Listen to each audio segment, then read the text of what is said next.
Well, I guess we'll just have to try it.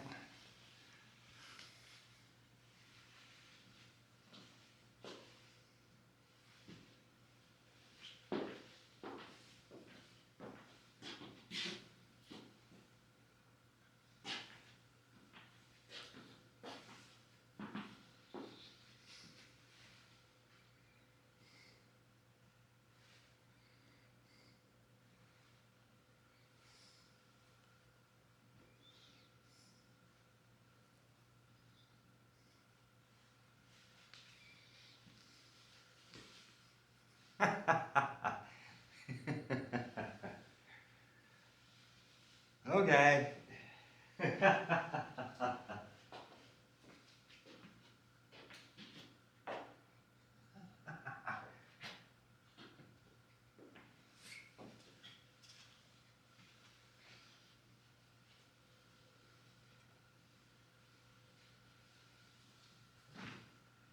Hi there, America. This is Edward Sisson, and I ask for your attention because I've been studying political history and diplomatic history for many years.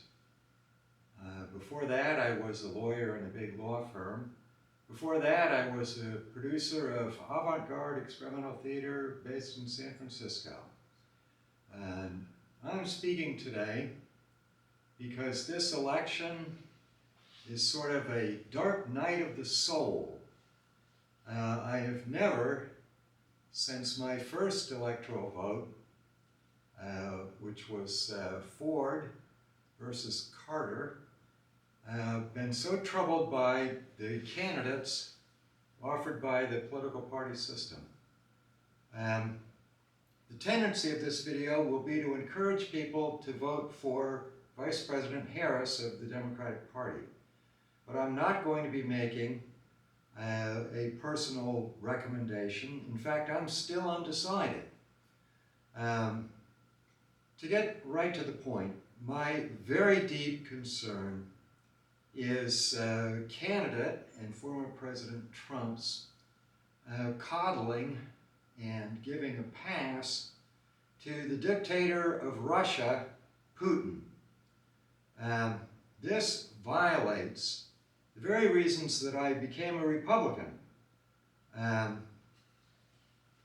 you can see by my slogan here that I put together, dictators must lose if democracy is to advance.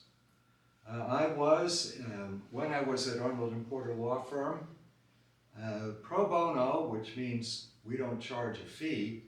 It means benefit for the public, public benefit, pro bono publico for the public benefit, but everybody always leaves off publico. I was for 7 years at least, maybe 8 years, pro bono counsel to the National Endowment for Democracy here in Washington. And I'm here in Washington, D.C. right now in my condo as we speak. And I went to the quarterly board meetings of the National Endowment for Democracy, and each one would be 3 hours long. The board was composed of Democrats and Republicans, capitalists and labor, religious leaders. For a while, Esther Dyson was on the board, the computer visionary from the San Francisco Bay Area, where I was for 10 years producing experimental theater. And they would hear reports from their expert staff to review requests for funding by pro-democracy activists all over the world. And the activists would say, here's my program, here's what I plan to do, if you will fund me. And the experts would say, here's why we've recommended it. And it would be in a huge briefing binder. So I would take these home, not home, to the office, every 3 months. And this was a masterclass in the promotion of democracy worldwide.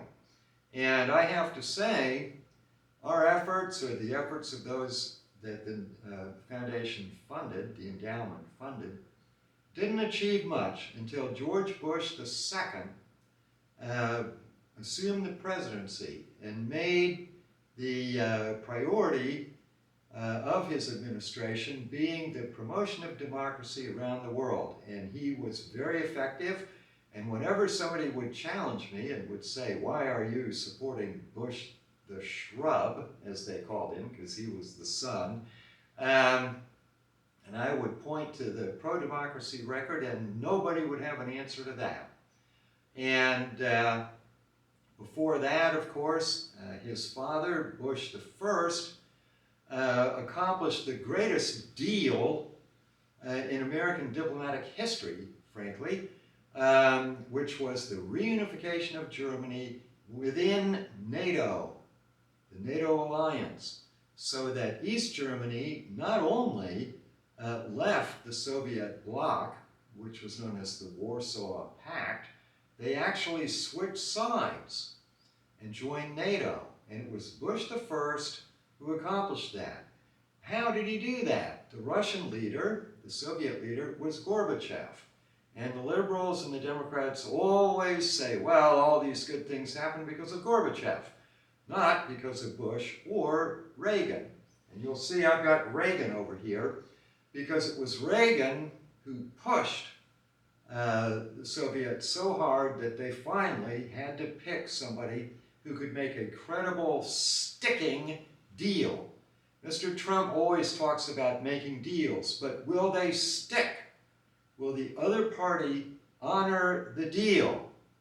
Neville Chamberlain in 1938 accomplished a good deal with Hitler, October of 38. It was called the Munich Agreement, by which Britain and France agreed that Germany could have the border regions of Czechoslovakia.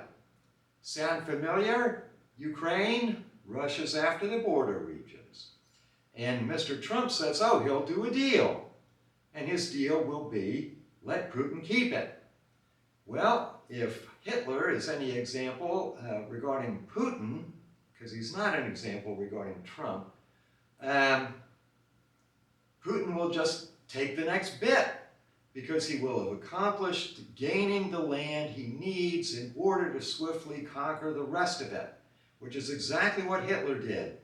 He used the 38 agreement with Neville Chamberlain to occupy the border regions, and then 6 months later, in March 1939, his army swept down from the border regions and took all the rest of Czechoslovakia, violating the deal. So Mr. Trump saying he can do a deal, well, any idiot can do a deal with a liar. The liar will give you very good terms. And then, after having gained advantage by this deal, promptly break it. And the world becomes a much more dangerous place. Now, from my experience in the pro-democracy movement, I can point out the rest of my slogan down here: make Putin lose to discredit dictatorship. The Russian people will never turn to a democratic government if the current dictator is victorious, because they will say, oh, having a dictator is a good idea. We constantly win. And so whenever Putin dies, because he's certainly not going to surrender office, the Russian people will be content to accept yet another strongman dictator. Putin must lose, period. He has invaded by force. He surprise attacked civilians in a peaceful city, Kiev, in their own homes. And that is outrageous, and it disqualifies him from being somebody that any of us will talk to. He is not a person any of us should do any deal with. Now, this issue is so powerful for me that it's the one issue that would cause me to turn from Trump and actually vote for Harris. I think that the endless activism, endless arrogance program of the Democratic Party is terrible. They are inconsistent. they say Ukraine's borders must be defended, which I agree with, but our own American southern border, well, that needs nuanced treatment while the immigrants flood over. And we're not supposed to call them illegal. We're supposed to say, oh, they're just undocumented. Well, they're undocumented, and therefore they are illegal. And whereas Trump, on the other hand, thumps the table and resoundingly says the southern border must be made secure, America must be secure against invasion. Well, what about Ukraine? The same principle applies.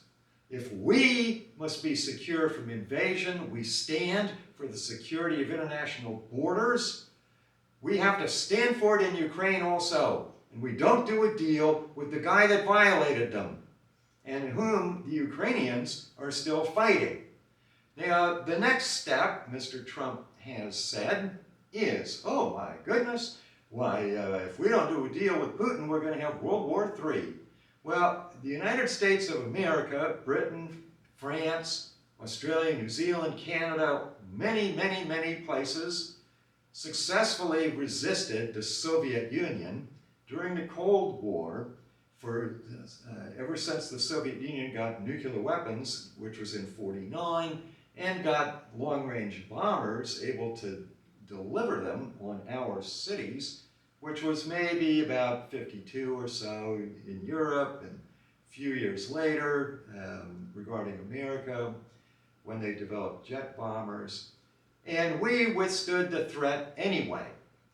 Now, on the fear-mongering and the war-mongering claim, I was a Democrat, voting Democratic, in the 70s, and then we get the election of 1980, and it's Carter versus Reagan.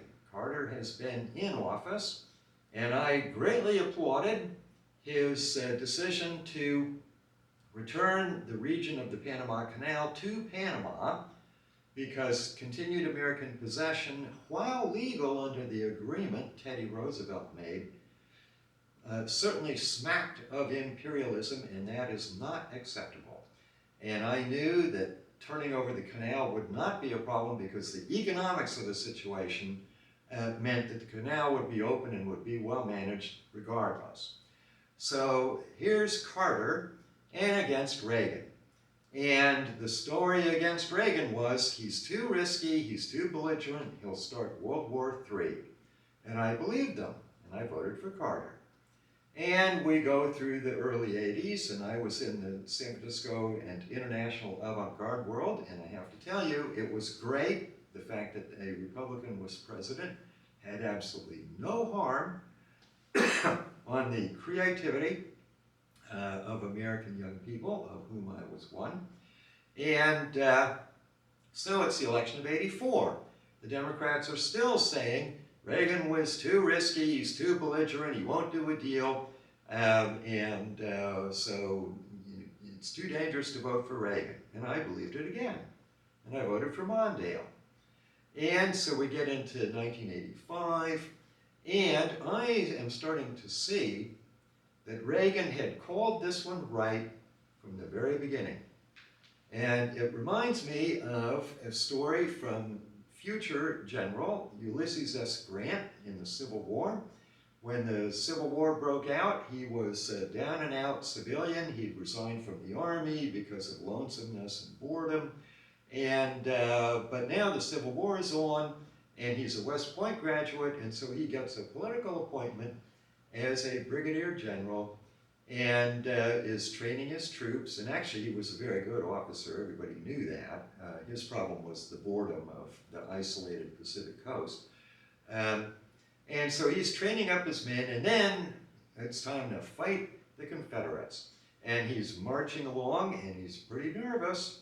And they expect to meet the Confederates over a hill, and they continue to march on, and they crest the hill, and lo and behold, the Confederates had fled.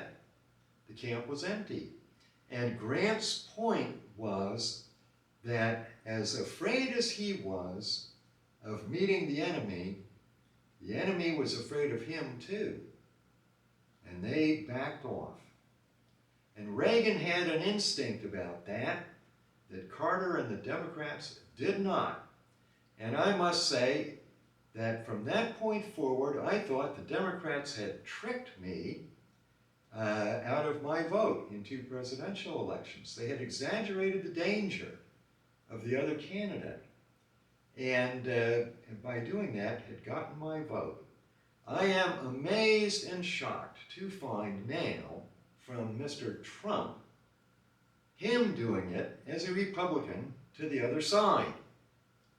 And just as I learned to reject the exaggerated threat when it came from the Democrats, I fell for it twice, I'm now rejecting it even though it's coming from the Republicans. Now, one final point. We have had many decades of great world peace as far as America is concerned. Now, I know anyone can hear me say that and say, oh, what about the first Gulf War and the second Gulf War and the battles in Yugoslavia and numerous other fights? And of course, I know all of those things happened. But what we have not had is a world war or any war that threatens America. The oceans have been peaceful. Indeed, we've not had a war that threatened Europe until Putin, with his invasion of Ukraine. We have not had any wars that threatened Japan. No wars that threatened Taiwan. No wars that threatened South Korea since Reagan. None of this since Reagan. No one, China has not tried to invade the Philippines. The oceans have been absolutely peaceful and secure. Only exception being the area of Somalia on eastern Africa with the piracy, but even that has been suppressed, and it's always pretty minor. It wasn't going to threaten any country. Why has the great world been so peaceful? Answer, Reagan's defeat of the Soviet Union dictatorship, which is so long ago now that all younger voters have no memory of it. And the Democrats will never tell you, they never have, because it praises a Republican. And they will never praise a Republican. And then after Reagan, it was Bush the first who cashed in the victory, as I mentioned before, by negotiating the reunification of Germany within NATO. The hardline Soviet leaders were so shocked by this that they staged a coup against their own leader, Gorbachev, which failed. And having failed, the Minister of Defense of the Soviet Union, Akromeyev, killed himself. And the Soviet Union fell apart. Russia, of all places, outlawed communism. And all of this is due to Reagan's standing up to dictators like Putin today. And Trump is falling down. And for all that I cannot stand the endless activism of the Democratic Party, endlessly trying to find somebody new to degrade and insult as morally deficient, and Kamala Harris, who won't answer a question to save her life, I am nevertheless ready to vote for her on this issue of standing up to dictators alone. Because on this one issue, she has answered the question. It was in the October 21st so-called town hall. It was staged more like a session of Girls in the View television show. I must say the Democrats have no clue on how to present a woman to be convincing as a leader to men. They should never have set this up as a conversation around the kitchen table. You have to teach and show men that you are serious, you are intellectual, and you are dedicated. And you don't do that sitting around the coffee table, sitting around the kitchen table. But this is one area where Vice President Harris gave a really good answer, and here it is.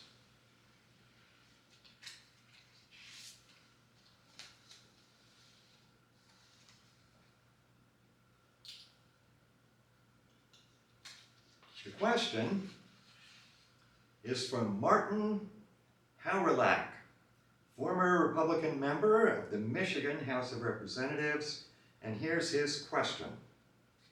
What can the U.S. do politically, economically, or militarily to deter Russia from continuing its war on the independent nation of Ukraine, while simultaneously strengthening our own U.S. security interests? Now here is Vice President Harris's answer. And may I say, I came across a YouTuber before I had read or heard any of this, and he cut the beginning of the answer so that he could say, oh, she just gave another word salad response. That was manipulating and deceiving me and all of us.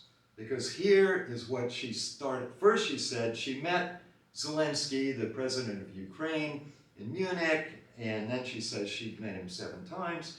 And then she says, this is Vice President Harris saying this, the United States has rightly taken a position as leader, a global leader, on international rules and norms. Norms meaning, normative rules of behavior, customs of behavior. That we must stand in support of one of the most important international rules and norms, which is the importance of protecting sovereignty and territorial integrity, the importance of standing strong in opposition to the notion that in this case, Russia would attempt to change borders by force to invade another nation, a sovereign nation, by force. Okay? That's the answer we need. Mr. Trump says, oh, I'll do a deal with Putin in 24 hours. You know, the only deal you can negotiate with Putin in 24 hours is you get to keep what you've got. Because there's no time to negotiate anything else. And that Kamala Harris answer was a winner for me.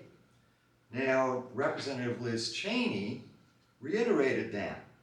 And, she's not a candidate for president, and the Republicans who, for Trump, are always dumping all over her, unfairly, I must say. And she says, since the end of World War II, America has led. And we've led, and that has been necessary to defend our freedom. And that is entirely and completely correct. And we have had peace in the oceans, peace globally, peace specifically for America in particular, because of that. Ever since Reagan and Bush the First.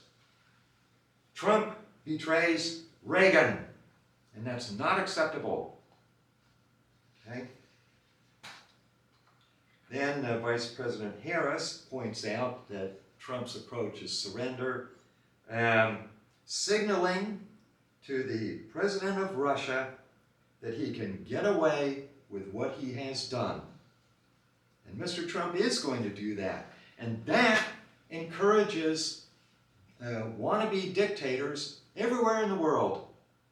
And it encourages their peoples to think, oh, we should tolerate the next dictator. We don't want democracy. Dictators win. So I spent 5 years researching and writing this, which is a massive 3,500 page thing. In the years, I put it up online in 2014. It's the only thing I have up that you actually have to pay for. It costs about $3.50. And that was 10 years ago, 2014, 2 years before Mr. Trump seized on the Make America Great Again slogan. He's never contacted me, and I have to say, aside from me sending one email to one of his lawyers, I've never tried to contact him either. This is big, and it's unedited, and my concept was, when you encounter it, you're like the explorers encountering the continent of America. There's no map, it's really big, easy to get lost, and you have to be an adventurer, and you have to be diligent, and you have to be persistent. So virtually nobody has been. The total number of copies sold in 2023 was 4 copies. I made royalties of $4 for the entire year. But I don't market it, I don't research or write for money. I have many, many long articles on a website called Social Science Research Network, SSRN. They're all available for free. And I have innumerable answers on the website Quora, which are also available entirely for free. I just love researching and analyzing and thinking about the issues facing the world. And I don't try to make money from it, and I don't do politics with it. So the point, I guess, I better wrap up here.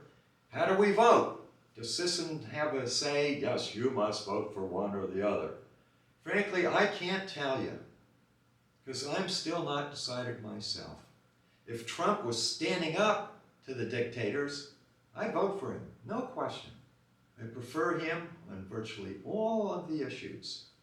But this one is so vitally important, it outweighs all the rest, because all the rest of the issues are internal, American social balance, social policy issues, and we Americans here at home can continue to struggle with them, and those who oppose are just plain sick of the endless activism that just never stops, can oppose it from within. But if we give way on this, that's the globe, that's territory, that's held by foreign militaries. And we can't, just by ourselves, roll any of it back, because we're not going to start any offensive wars. Whatever we lose, we'll never get back. So we better not lose any of it. I urge all of us, all of you, to weigh these points in mind. And you will decide for yourselves. Does this tip the balance? You were going to vote for Trump, but instead you'll vote for Harris? Or do you say, I'm voting for Trump anyway? As I said at the beginning, the tendency of this is supporting Harris. I didn't make this in order to support her. I don't have any political links with anybody. And I have no vested interest in a Democratic victory or a Harris victory. But I felt it was important, as I tape this at 3 o'clock in the morning on October 30th, the beginning of Halloween, I'd better get this out the door to you because there's only 5 days left before we have to vote. Thank you for listening. Edward Sisson here in Washington, D.C.